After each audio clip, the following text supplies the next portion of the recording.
Narayanam namaskritam naram chaiva narottamam devim saraswatim vyasam tato jayariyat nishtapriyashu bhadresu nityam bhagavata sevaya bhagavati uttamashoki bhaktir bhavati naistiki nigamaka paruragaritam param shukhamakaram mita dravisamitam pivata bhagatam rashamarayam mahoraho sivabhuvakaham Krishna swadamapagate damagirihi shalakaronashtami shamisha parana kodunoditam Tamapiyadabhishate vishatambivo samapiyadanavirambiraksanam prakyahiduho mohoradatanam sankleshanabhanami santananyadam anartavashamam shakshad bhakti yogamajam lokasitanadam chakra satpadasamitam chakvasaranam charanam bhusham hare parshana pakva putrapadat yokata patar badarbadum kavatatam bhajatam shadamataham Om Aganati Manandasyanganangana Saravya Chaksurun Minitam Yanatashmai Sugirve Namaha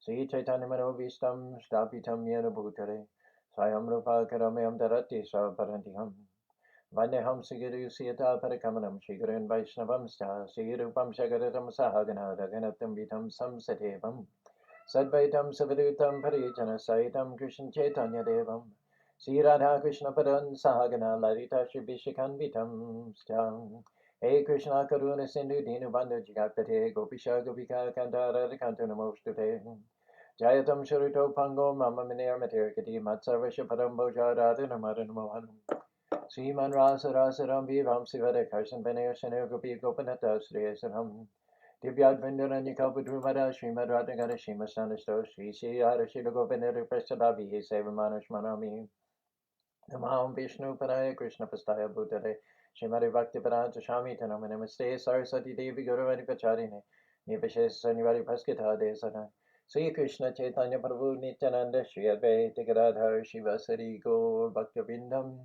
Hare Krishna Krishna Krishna Hare Hare Hari Ram Ram Rama Hari Hari. Good morning. Transcendental Tuesday. Jayashri jumped on right away. Brent, nice to see you this morning. Govinda Dev, Hare Krishna. Rob, what's the word? Another beautiful morning with the smoky sunrise, but I'm also looking forward to hopefully a storm to clear some of this smoke out of the air for a bit. But it's a beautiful day to be transcendental. Is a storm forecasted? At least for up here there is. I'm looking out the window here. It is a little overcast, and there's a llama looking right back at me. I'm looking at Cloud, he's a kind of an eccentric llama, and he's got a bad overbite, but he loves the pack. He's out just outside of my window staring in at me. That may be auspicious. That may be an auspicious sign. I feel auspicious. I feel like it's a day full of auspicious portents, don't you? I'm looking forward to it. I hope so. We figured Monday's the best day to do our cook-ups. That's why, geez, I may not have even responded to everyone's comments yet because it was Mondays are turning out to be major days in the kitchen. We harvest everything, the squashes, the zucchinis, peppers and all during the week and build them up. And then Vi has just determined that Monday is going to be the day we cook it all up.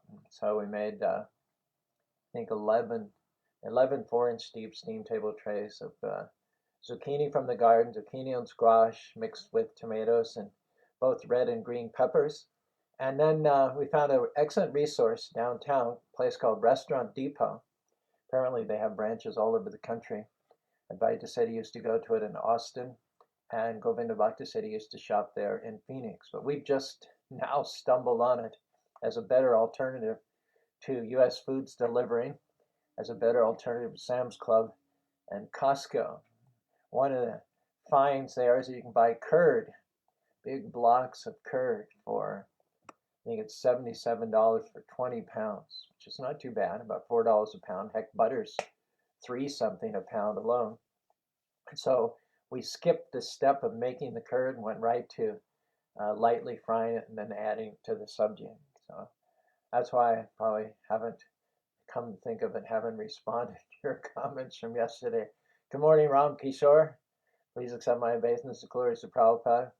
Ram Kishore is meditating on putting on a festival of colors in Milwaukee. And while I certainly would encourage him to do so, I also have some sobering facts to impart to him in terms of the location, the marketing, the music, the entertainment all has to be of a certain caliber in order to ensure that the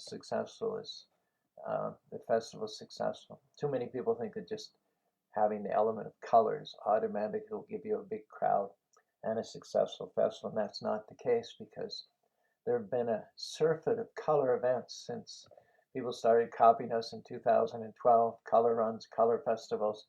So everybody's been to color events, so you have to put your head into it and figure out how we can maintain the purity and keep the Krishna color events in a category all by themselves, unique and uplifting and sublime.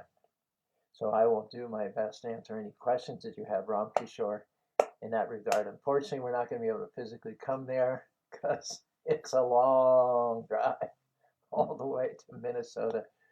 We do festivals strictly within a 1 day's drive, and I'm not even sure that we'll be able to do that moving forward.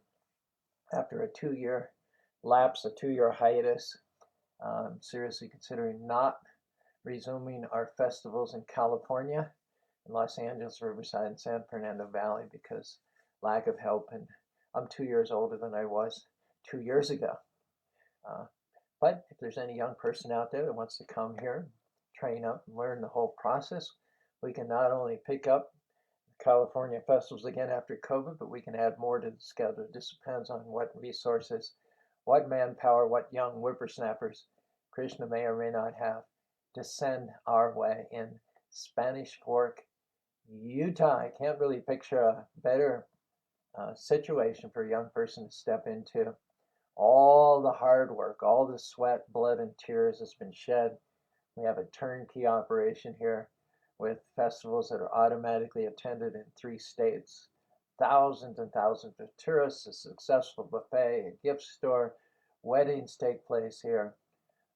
People love the animals. There are llama tours, there are llama rentals for films and parties and packing. There's so much here, and it's all already, all the, to create is the motive passion. It can be very stressful, it can be very draining to bring something out of nothing, to take something which is inert and put it into motion and then sort of have it self-perpetuate. It's not the secret of perpetual motion, but it doesn't, when you've got something up and running, you've got your systems and your routines, it just gives us just the slightest daily push to keep it going. On the other hand, when you have nothing and you want to start something from scratch, it's a huge endeavor, a huge expenditure. And that's all done, folks. That's all done. So let's see if there's anybody out there with the grit, the stuffing. Not even that, really. The grit, the stuffing part is all over. Just need to be in the mode of goodness to maintain what's already here. So having set everything up, probably biggest focus is, Krishna, do you have any succession in mind for Spanish Fork, Utah? And we're sitting poised, waiting to see if there is an answer to that. Well, of course there's an answer. It may be a negative answer, but our hope is that there's somebody out there that would like to come and take up the reins here. A magnificent, almost self-running project. So that was our pause for a commercial break. Now we're going to go into the verse for today, which is a nectarine verse. It's one of the most powerful verses in all of the Bhagavatam. It's an essential verse. It basically indicates that all human energies, especially those which have been sharpened, those which have been cultivated, we're all born with potential. But how we use that potential, how we develop that potential, who we choose to associate with, what seminars and workshops and what educational opportunities we want to take advantage of, what books we read. These all determine whether we use our potential or whether we let it lie fallow and untapped. So for those higher level of people who have moved steadily towards the goal of self-improvement, the which I'm sorry to say is not everybody, but there is a certain percentage of people who are interested in improving themselves, taking to the next level. They're interested in finding out anything that will assist them in that endeavor. Those are the people to whom this verse addresses itself. It's the 22nd verse in the 5th chapter of the 1st canto of the Bhagavad Gita. If you're kind of I never get any breaks, I don't have the backgrounds, I don't have the intelligence, I'm just average, I'm just ordinary, I don't want to be bestirred from my comfort zone, then this verse is not for you. This verse is for the people who are going somewhere in their lives and who are surrounding themselves with people who challenge them, who inspire them, not just people who are not going where they are going. With that introduction, let's go back, revisit this verse. Idam hipamsas tapasa sudasyava svitasya shuktasya chabudi datya vichutori tirkavir yad utama shoka gunarna bananam. Learned circles have positively concluded that the infallible purpose of the advancement of knowledge, namely austerity, study of Vedas, sacrifice, chanting of hymns, and charity, culminates in the transcendental description of the Lord, who is defined in choice poetry. Yesterday we quoted the verse from the 3rd canto of the Bhagavad Gita. I believe it's Kapil's teachings to his mother, Devahuti. Yatomakat vishvukaram damid vapya apa vapya yatagnya pritikurumanam. Fire is manifest in terms of smoke, in terms of sparks, in terms of flames. But it is a fire which is the integrating force. It is a fire in which the smoke, the flame, and the sparks are supported. Without the fire, none of those other things exist. The modern materialistic scientists and literatures and so-called learned, intelligent people take the position of being interested in glorifying, describing, and researching the flames, the spark, the smoke, and denying the fire. Am I wrong? We're interested in what we can see, what we can smell, what we can directly perceive.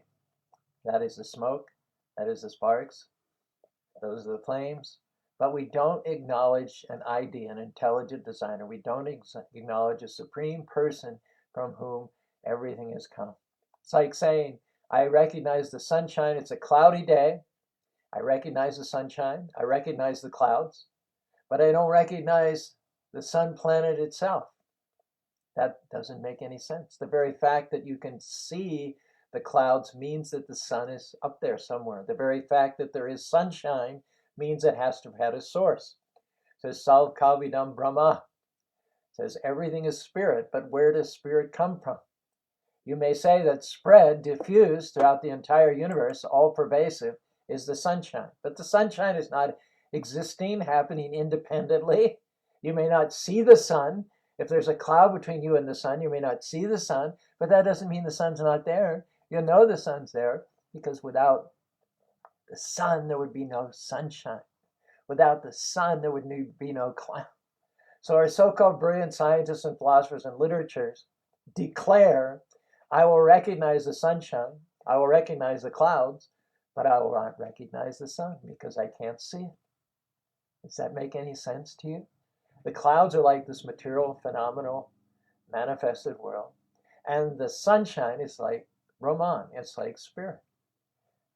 But neither exists separately or independently. They all have their existence based on and originating from the sun planet. That's why it says, Vedanti tat tat bambidam tat pamyaskyanam brahmiti paramatmiti bhagavaniti subjite. Those who have thoroughly studied the subject matter approach it without any bias or prejudice or with a poor fund of knowledge. Those who are blessed with knowledge from not only empirical sources and not only research, but also inductive, deductive, as well as knowledge received from higher sources, they have concluded that the absolute truth has three aspects. There is Brahman, spirit, which pervades and supports everything just like the sunshine. Then there is Paramatma, the super soul, the expansion of the Lord who resides within the heart of every living being. And he is compared to the sun globe, but higher than both of those. And the origin of both of those, the foundation of both of those, is the sun god. Without the sun god Vivaswan, there would be no meaning to the sun globe. There would be no meaning to the sunshine. There would not be clouds formed in the sky either. We cannot make a study, we cannot write literature or poetry omitting the prime cause of all causes. Ishvara Parama Krishna Satchinanda Viga Anadira Dir Govinda Sarva Karana Karan. Ishvara Parama. The Karana Karana Karan. There are many causes and effects within this world. The cause of the cloud is the sunshine. The cause of the sunshine is the sun globe. The cause of the sun globe is the sun god. And the cause of the sun god, Imam Bhagashate Yogam Proktavame Vivashan Manavan Manarik Shakvahi Bhavi. Cause of the sun god is Krishna, the Supreme Personality, Param Brahma, Param Dham, Povitam Param Purusham Satinam, Adide Madambidam. Krishna is that personality upon whom everything else rests, and he is that controller over whom there is no other controller. He controls everybody, no one controls him. Madbhayat Bhatyavadam Suryastapati Varsatindaram Mitis Chadati Madbhaya. The sun rises and sets exactly according to a preordained schedule out of fear of the Lord. The wind, Vayu, blows out of fear of the Lord. The seasons change out of fear of the Lord. And it said, Mritu Sarvaha Bhayashadam. Death chases everyone. Death himself, of whom everyone is terrified, death himself is afraid of the Lord. In the fourth canto of Dhruva pastime, Tado Panaparaduto Dadarsham Mitnur Murtnum Badamada Aruho Had Bitam Gitam. When it was time for Dhruva Maharaj to mount a celestial airplane which had been sent to him from the planets of the spiritual world, on his way to mount this dazzling plane manned by the residents of Vaikuntha, death approached Dhruva Maharaj, not to attack him, not to confront him, but death approached Dhruva Maharaj to congratulate him. Death himself, Yamaraj instructs his servants, Yamadutas, do not approach anybody who chants the holy names of the Lord and takes purified prasad. Only approach those whose lips have never said the name of the Lord, whose tongue has never tasted prasadam, whose eyes have never been to the temple of the Lord, whose hands have never done any service to the Lord, whose tongue has never glorified the Lord. Those are your prime candidates for being dragged away for hellish punishment. Otherwise, Sakrin Mana Krishna Parada Pandit Nivesham Tad Gunir Regiram Nateya Mana Pashabaritam Shapni Bisanti Eterna Niskrita. Yamaraj instructs his servants, the Yamadutas, says, anyone who is sincerely, even one time, Sakrin Mana Krishna Parada, who has one time, even under stress, being impelled by stress and terror, anyone who has one time fully Sakrin Mana Krishna Para taken shelter, grasped hold of the lotus feet of Krishna, Navesitam Tad Gunaya Garamaha, immediately the bonds of birth, death, disease, and old age are released, are broken by the order of the Lord. And it is Neteyamana Pashabridashabadam Shrapni Vishantiyatam. Such persons do not, even in dreams, see Yamaraj or his order carriers.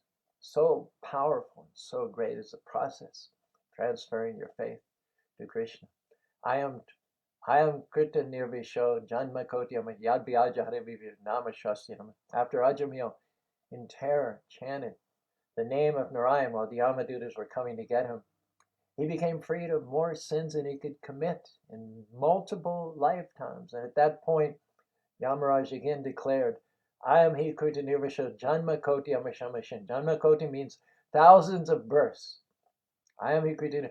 Because Ajamil has chanted the name of the Lord one time, under extreme duress, under extreme terror, after having seen the servants of Yamaraj, says, Janmakoti Amashamapshit, he is now freed of more sins than he can commit. How and why? Nama Shwastira Mahat, having chanted the names of the Lord. So, unless and until one takes shelter and uses one's talents and abilities to glorify the Lord and acknowledge and recognize the Lord, it is all Shramevi Keva. It's all a waste of time. It is a disservice to humanity in general to describe or to glorify either this material world or Brahman, the spirit, divorced from, separate from its source and origin, the Supreme Personality of God. Certainly this material world is compelling, it's fascinating, it's vast. Lord Brahma himself declares of the material energy, Shristi Titi Pralaya Shadana Shakti Chayeva Yasha Bhuna Ichana Rupam Visha Govina Mari Purusham Tamahang Vajami. Lord Brahma himself, in his verses glorifying Krishna, the Supreme Personality, talks about Krishna's material energy. Doesn't talk about it being independent. He describes it as being totally dependent on the power and sanction of the Lord. Yesterday we gave the example that a woman cannot produce a child by herself. The material scientists, the literatures, the philosophers, the so-called learned men of our society would have us believe that nature is all in all. Nature is the cause. But nature is not a cause. Nature is cause. Prabhupada said, nature doesn't exist independently. When you say nature, the next question is, whose nature? Nature is a characteristic of a person. So whose nature?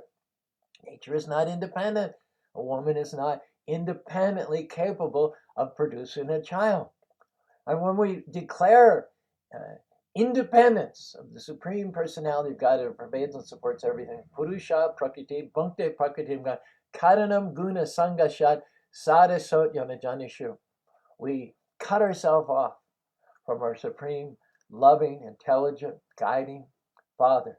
We become cast adrift, as it were. Sadasat Jonijamishu. When we see ourselves and when we see material nature as separate from it, independent of its source, just like declaring the smoke, the flames, and the sparks, separately existing from the fire, independently existing from the fire, deny the existence of the fire, asserting the existence of the sparks, the flame, and the smoke, denying the fire, that creates a situation, sadasat jonijanmishu, where we revolve, transmigrate throughout all the various species of life, experiencing good and evil. It says that material nature is fascinating. And why is it fascinating? Because it's Devihesha, it's the energies of God, comes from God.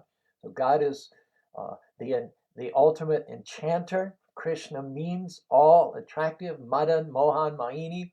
He is so beautiful that he, in fact, Kandarpa Koti Kamani Abhishesha Sobam, he attracts not one or two, but thousands of cupids fall at his feet, being defeated by his attractiveness and his beauty.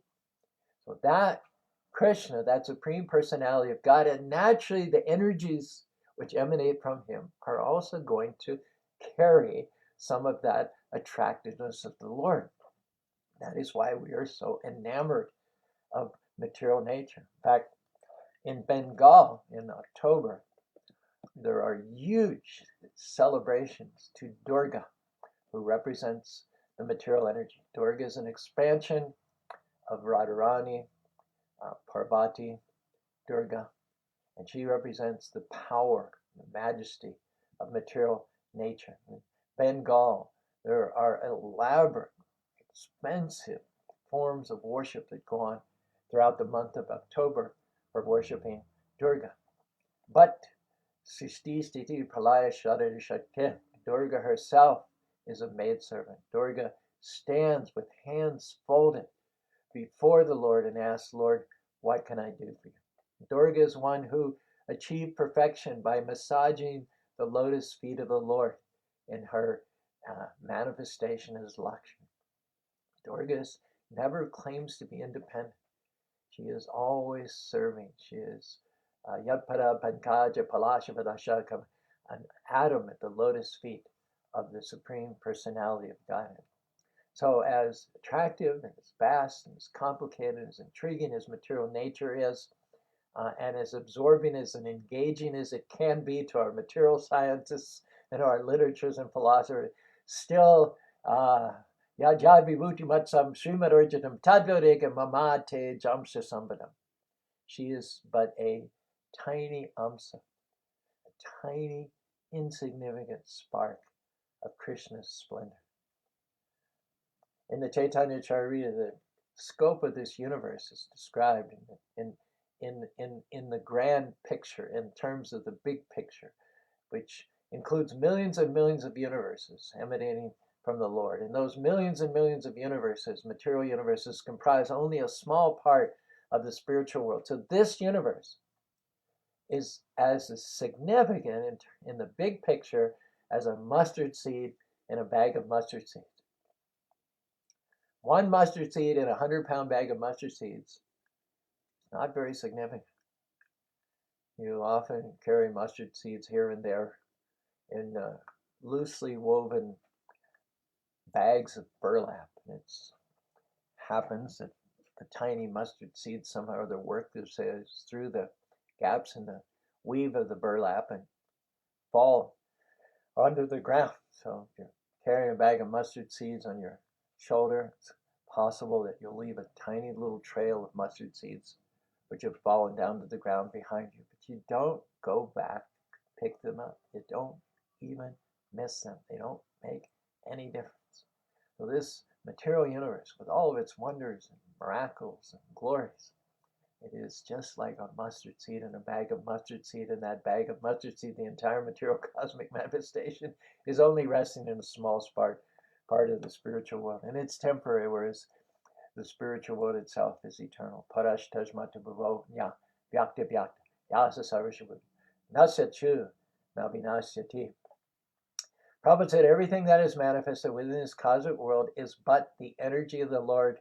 As fire emanating from one place diffuses its illumination and heat all around, so the Lord, although situated in one place in the spiritual world, manifests his different energies everywhere. Indeed, the whole cosmic creation is composed of different manifestations of his energy. So the Lord can be localized, just like the sun god is localized. The sun god is in one place in the universe, and yet by his power, he's everywhere present through the sunshine.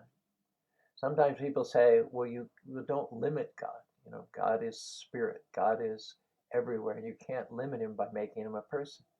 He's not a person like you or I, folks. He's a transcendental, luminous, unlimited, infallible, ever youthful, omnipotent, omniscient person. So he can be localized. He can be in one place at the same time, because his power is awesome and unlimited.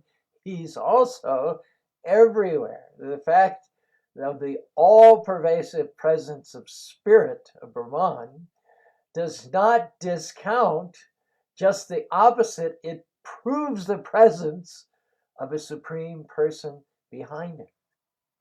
The catch is that person is not going to reveal himself to you without devotion. That person is a doksha. He's beyond the limited range of your material senses. He's not accessible by your microscopes or your spaceships or your telescopes. You can't assault him. You can't scale his walls. You can't measure him with your what do they call it, yardstick. He remains beyond the range of your perception unless and until he decides to reveal himself to you, unless he comes within the limited range of our perceptions. We'll never be able to discern the all-powerful Supreme Personality of God. And we, for ourselves, we pray, Hare Krishna, Krishna Krishna, Hare Hare, Hare Ram, Ram Ram, Hare Hare. Lord, I cannot see you with these material eyes, but give me spiritual eyes. Sudur darshami namrupam dishtamam shandam shurusham ninja kankshana sartam. Krishna gave Arjuna spiritual eyes by which to see him on the battlefield of Kurukshetra in his two-armed form of Krishna. Otherwise, he had this ghastly multi-armed, multi-mouth form with fire emanating. Arjuna said, Lord, let me see your original two-handed form. And Krishna said, let it be. Let this ghastly, vast material form, this universal Bharata Rupa, which represents material nature, let it be finished. And again, I'll resume my form of the flute playing Krishna. Why and how? Because Arjuna is Krishna's friend.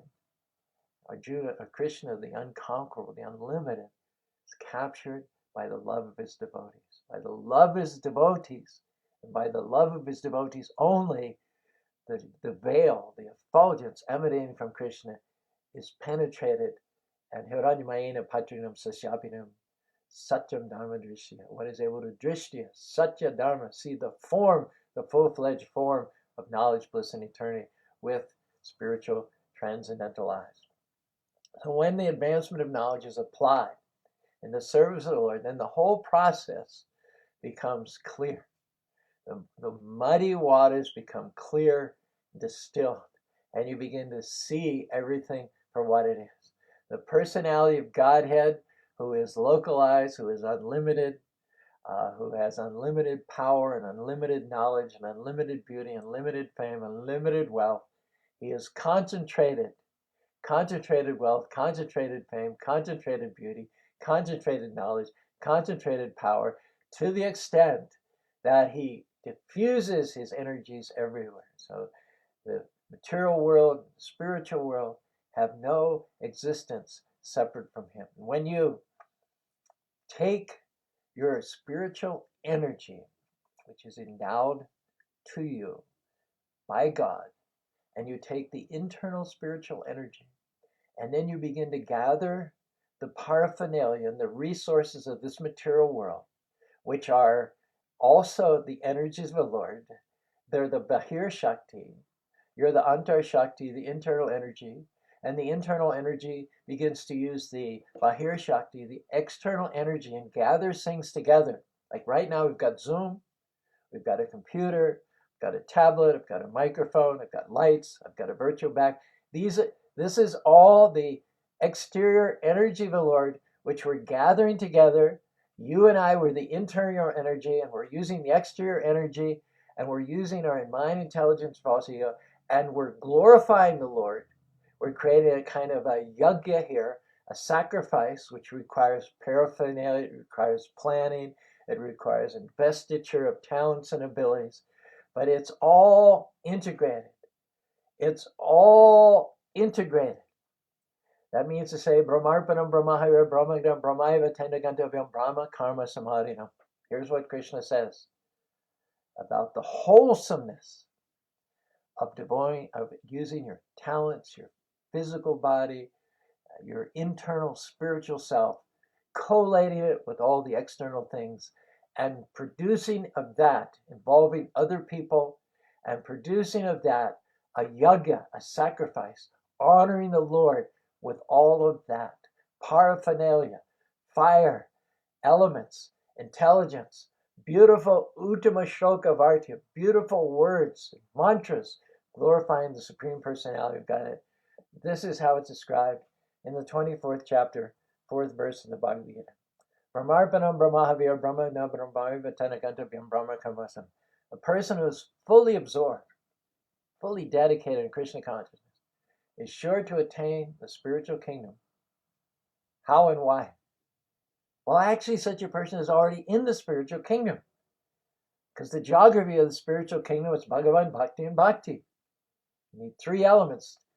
The spiritual kingdom is there. Bhagavan, you need the Lord, who is present within his name, who is present as the Yageshwara, the enjoyer and the object of the sacrifices. You have the Bhaktas, the individual living beings, the Jivas, who have gathered. And then you have Bhakti. They're using the paraphernalia of this physical world and offering it back in consecration to the Lord. Yad karosi, yad ishnasi, yad jnosi, yad devasi, yad kari. Whatever you do, whatever you give away, whatever sacrifices and is there, let it be done as an offering to me. So someone who's engaged, either you as a participant or Maya as a yajamana, and even the material elements such as they are, anyone who's engaged or pulled into this vortex of devotional energy is already liberated. Why?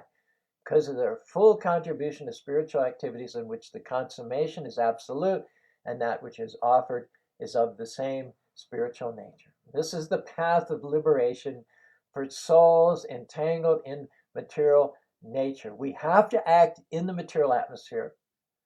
We have no choice, having come here due to our misapplication of our free will. So we have to make the best use of a bad bargain.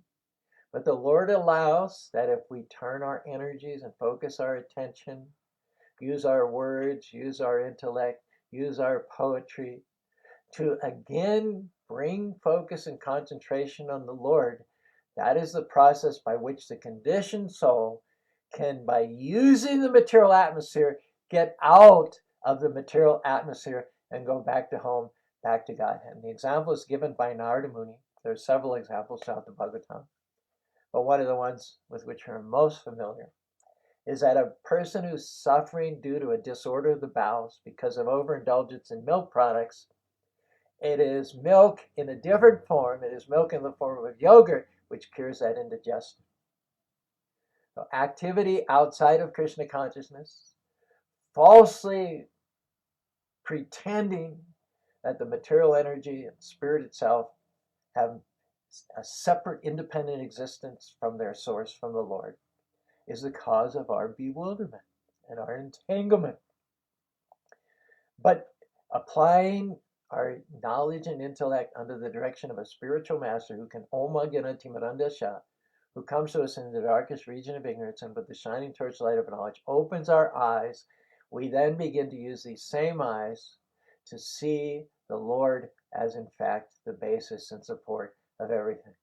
So activity outside of God consciousness is the cause of bondage, but that same activity, when dovetailed in the service of the Lord, is the cause of one's liberation. One becomes cured, birth, death, disease, and old age. I ran across, while I was reading yesterday, another passage, forget what canto the Bhagavad Gita it's in, but it says that wood is the source of the fire. Wood is the source of the fire.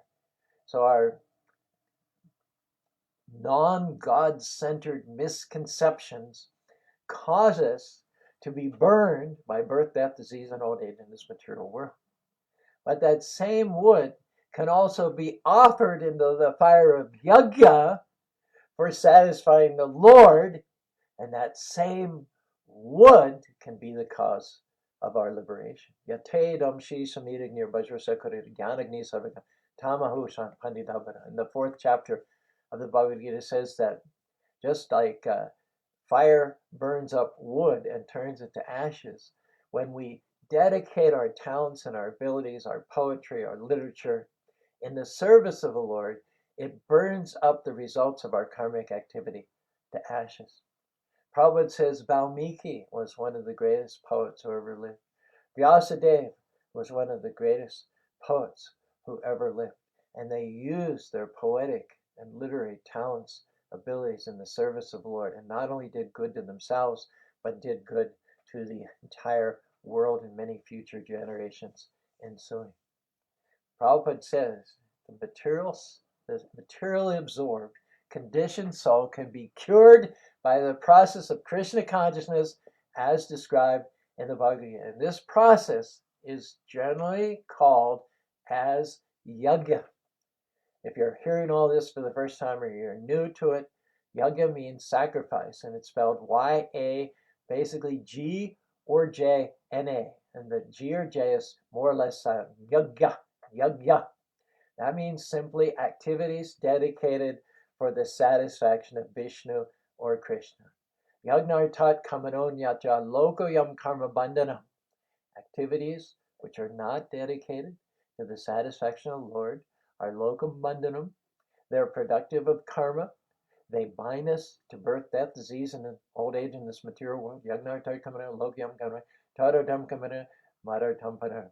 Those same activities, when dovetailed in the service of the Lord, bring about one's liberation. And therefore, all truly learned persons, all true literatures, all true poets, all true science have recommended that the subject matters of art, science, philosophy, physics, chemistry, psychology, and all of the branches of knowledge should be wholly and solely applied in the service of the Lord.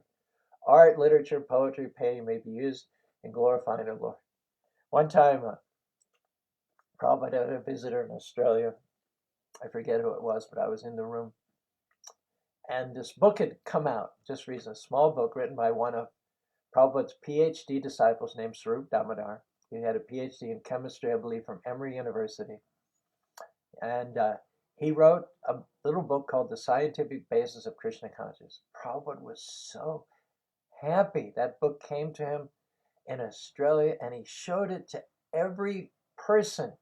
The head of the Church of England, of Australia, big scientists and teachers and PhDs and doctors and politicians, everybody who came probably showed this book. And it wasn't like a big, fat, scientifically weighty volume with formulas and occasions. And it was just a little, almost just like a little taste, a little hors d'oeuvre, you might say.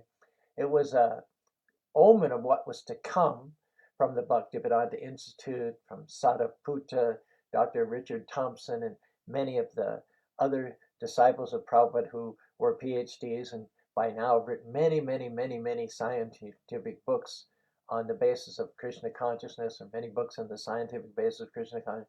This was just the first little offering, the first humble, meager offering. It probably wasn't even 100 pages.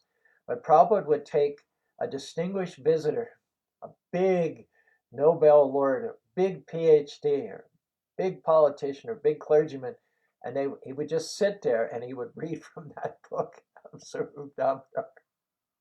Just an overview, just a few highlights about a few initial, tentative, inaugural thoughts about the scientific basis of Krishna consciousness. But Prabhupada recognized this is what is needed in human society. Bhagavad Bhakti Hinasha Jihishatam Atrivamagana Neti Neti. Poetry, philosophy, PhD, MAD, LSD, everything is simply a decoration for a dead body if it is not connected in Krishna consciousness. It is simply Bhagavad Bhakti Hinasha. Hinasha means zero, folks. It has no value unless it is connected to and acknowledges and includes in its extraordinary scientific conclusions, the literary masterpieces. It should all direct people towards the causal causes and not obscure the original supreme Lord and cause of everything.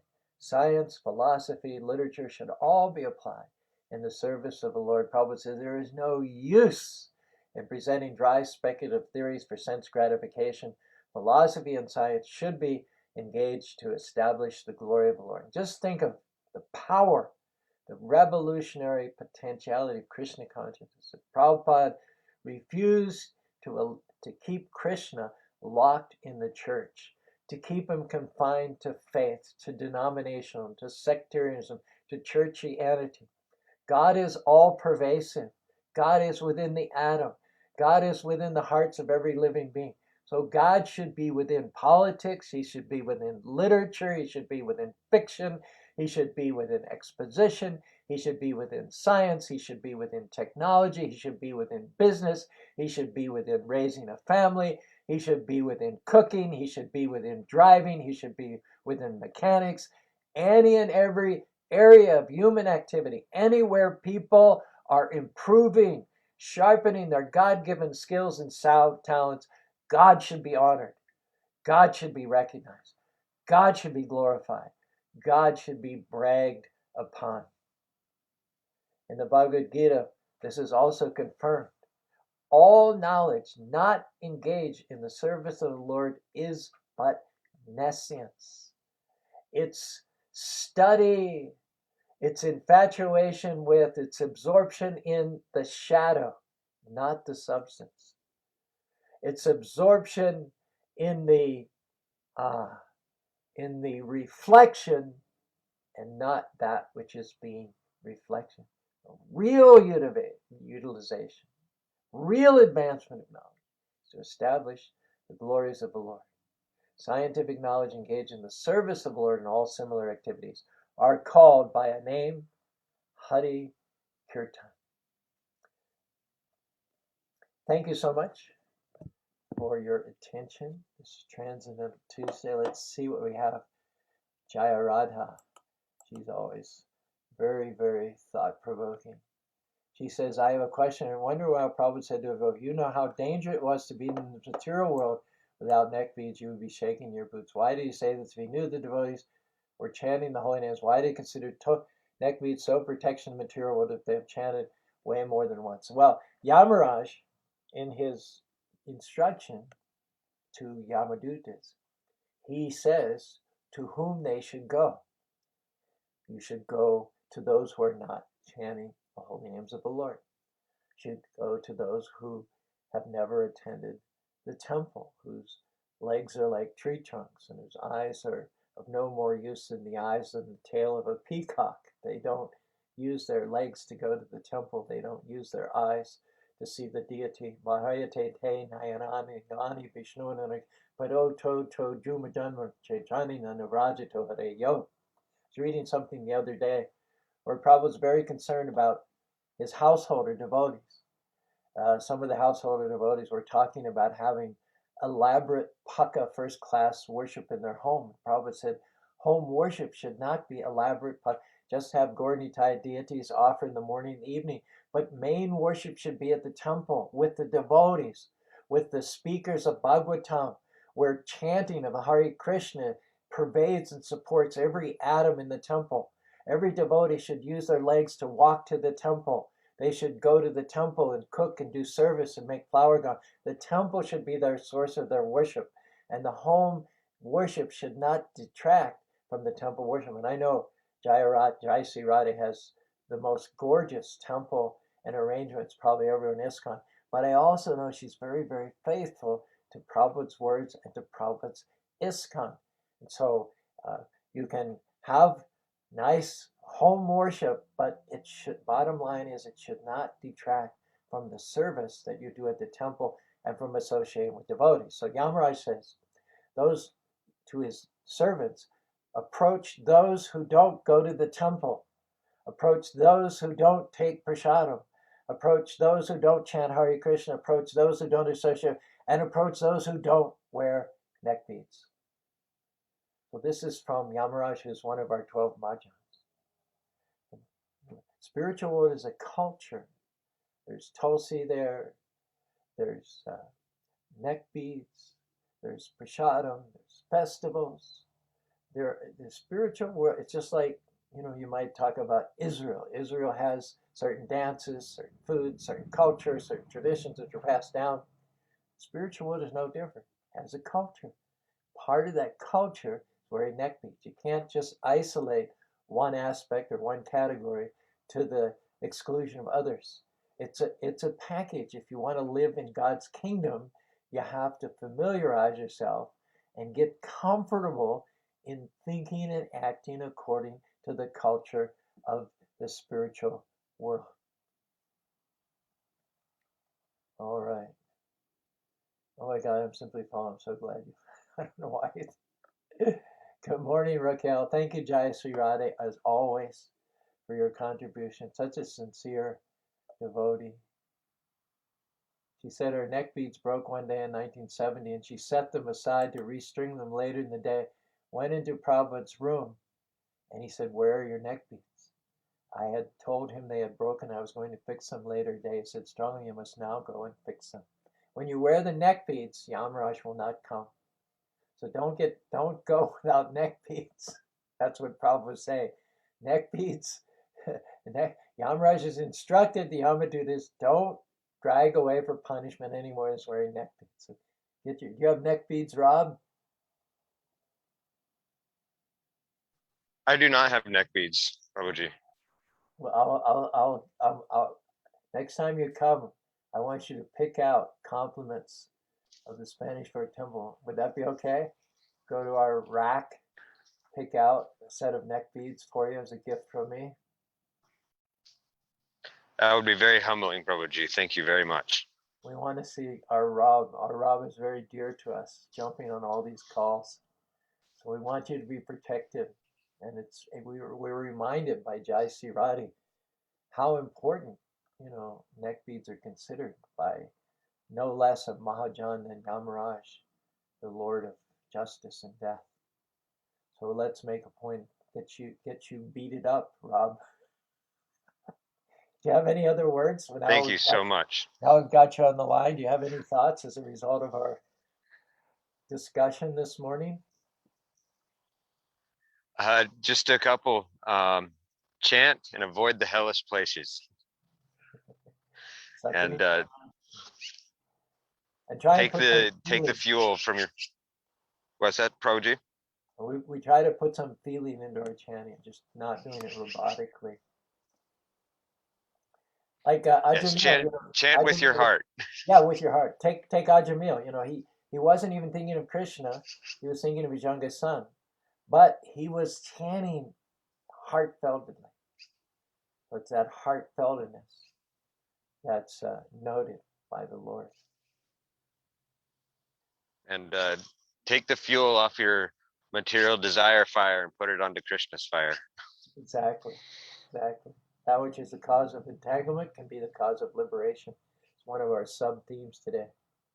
Ram Kishore says, he's heard me make a couple of appeals about the succession and so on and so forth. He says, if I could convince my wife to move to Spanish Fork, I would be there in a minute and train to take over. You feel from Ram Kishore this incredible hankering to spread Krishna consciousness.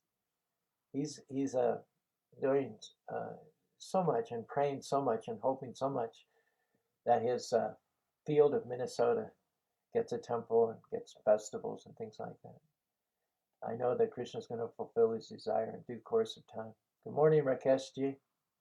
Speaking of prasadam, Rakesh posts on Facebook. You can befriend him if you like, and you will see some of the most amazing offerings of prasadam. Two of our listeners, Rakesh and Prashant Saraswat, they post on a regular basis the offerings they've made to Krishna. And Jayashree Radha, of course, does this a lot. She has a gorgeous arrangement for worshiping the deities.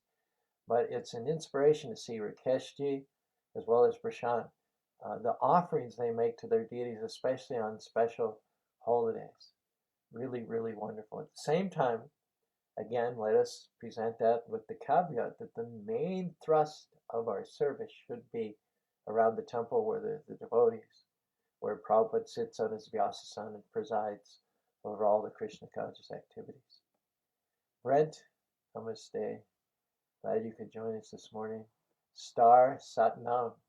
Satnam, indeed. Jean, Bhakti Gary, Hare Krishna, Madhavadas.